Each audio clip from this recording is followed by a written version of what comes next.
For what makes a good king? Wisdom. Yes. But what is wisdom? A wise king knows what he knows and what he doesn't. A wise young king listens to his counselors and heeds their advice until he comes of age.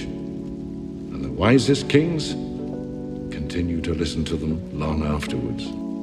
Hello दोस्तों, तो आज मैं बात करूंगा कि Rob Stark एक अच्छा king और लीडर क्यों नहीं था। अब गलत मत समझना, रॉब मेरे फेवरेट कैरेक्टरों में से एक है, बट ये एक अच्छा लीडर नहीं था, जिसकी वजह से रेड वेडिंग जैसा इवेंट हुआ उसके साथ। अब जैसे कि टाइविन ने इस सीन में कहा था कि सबसे जरूरी होता है किंग के लिए विजडम, जो कि रॉब में भी थी, बट उसकी विजडम को क्लाउड करता था कभी प्यार, कभी जस्टिस, तो कभी ब्लाइंड ट्रस्ट। और ये फ्लॉज हर स्टार्क में हमें देखने को मिले, चाहे वो नेड स्टार्क हो जिसको लिटिल फिंगर ने बिट्रे किया, या फिर रॉब जिसको रूस बोल्टन ने बिट्रे किया, और इवन जॉन जिसको नाइट्स वॉचमैन ने बिट्रे किया। तो सभी स्टार्क अच्छे लोग हैं और वो ऑनरेबल भी हैं, but what they lack is wisdom. तो ज्यादा बकबक ना करते हुए रॉब पे फोकस करते हैं इन डिटेल। रॉब ने भी अपने फादर की तरह ही मिस्टेक की और मारा गया, और उसकी नंबर 1 मिस्टेक थी कि वो अपने अलाइज के इंटरेस्ट को समझ नहीं पाया। जिस रीजन से उसके अलाइज उसके साथ आए थे उसको वो फुलफिल करने चाहिए थे, ताकि रॉब अपना गोल भी कंप्लीट कर सके। फॉर एग्जाम्पल, फ्रेज ने रॉब का साथ इसलिए दिया था क्योंकि उनका इंटरेस्ट था कि उनके हाउस से भी कोई क्वीन बन सकती थी, जिससे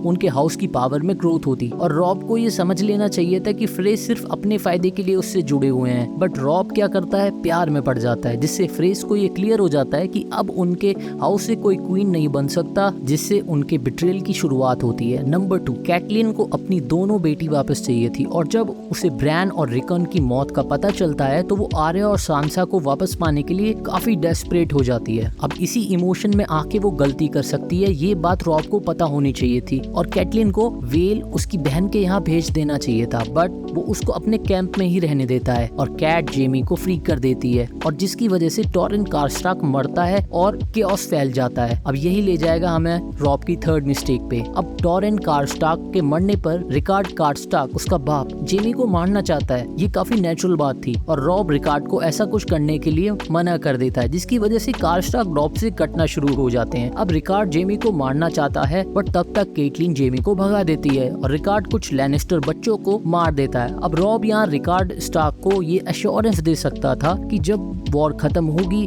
तब वो जेमी को मार सकता है जैसे उसका मन करे वैसे, जिससे कास्टार्क को कुछ होप मिलती और उसका भी गोल रॉब के साथ अलाइन हो जाता और कास्टार्क रॉब से जुड़े रहते। बट रॉब ये ना करके इसका उल्टा ही कुछ करता है। लैनिस्टर बच्चों के मर्डर के लिए कास्टार्क के हेड रिकार्ड कास्टार्क को एग्जीक्यूट कर देता है। अब यहाँ रॉब ने काफी ऑनरेबल और जस्टिस वाला काम तो किया, बट उसके इस डिसीजन से कास्टार्क की आर्मी उससे अलग हो जाती है, बिकॉज वॉर में कुछ सबऑर्डिनेट ऐसे रैश रिवेंजफुल डिसीजन लेते हैं जिन्हें आप कंट्रोल नहीं कर सकते, बट आप उनको वॉर के बीच में एग्जीक्यूट करोगे तो आप अपने ही पैर पे कुल्हाड़ी मार लेते हो, जो कि रॉब के साथ हुआ। और उसको दूसरे लोगों ने कास्टार्क को मारने के लिए मना किया था, बट वो ज्यादा ऑनरेबल बनने के चक्कर में अपनी फोर्स कम करता है, और इसका फायदा किसे हुआ, उसके दुश्मनों को, लैनिस्टर्स को। और उसकी चौथी गलती थी, वो अपने कमांडर से सिर्फ टैक्टिक डिस्कस करता था, उन्हें कभी स्ट्रेटजी नहीं बताता था, जिसकी वजह से मिसकम्युनिकेशन होता है, या फिर उसके कमांडर कुछ ऐसे डिसीजन लेते हैं ऑन द स्पॉट जो रॉब की स्ट्रेटेजी से अलाइन नहीं होते हैं। फॉर एग्जाम्पल, रॉब ने एडमंड को कमांड दिया था कि माउंटेन पर अटैक ना करे, बट उसको अपनी पूरी स्ट्रेटेजी नहीं बताई, जिसकी वजह से एडमंड को जब चांस मिलता है तो उसने वही किया जो उसे ठीक लगा, और फिर ये होता है। Your instructions were to wait for him to come to you.